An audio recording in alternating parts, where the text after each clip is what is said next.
Hello, I'm Mr Craven from the NET English Director team, and today I'm going to be talking through the character Tiny Tim from A Christmas Carol. Tiny Tim is, after Scrooge, probably the most memorable character in the novel.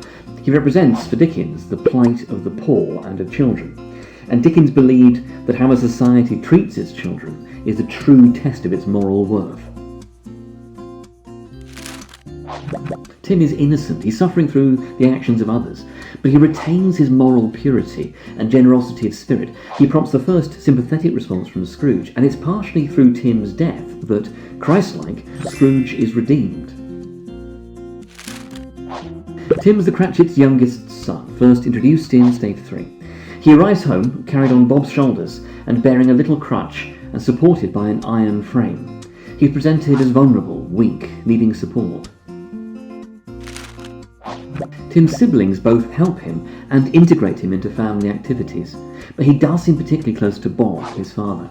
Now, Tim's presented as physically weak and needing support, making him sympathetic individually, and also an effective symbol for the suffering of poor Victorian children.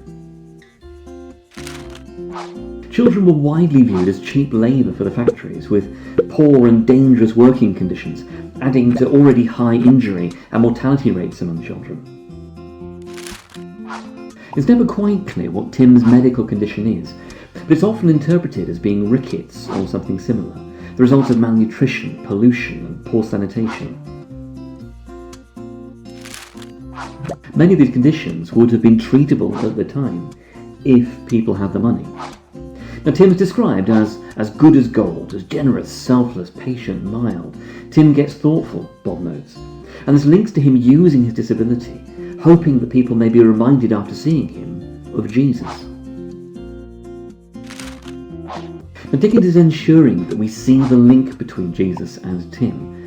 It's no accident that Tiny Tim echoes Bob's "God bless us, everyone," an innocent child who dies, who redeems a sinner by dying, and who lives again.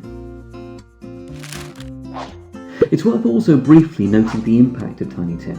At readings of the novel, original audiences would regularly be moved to open tears.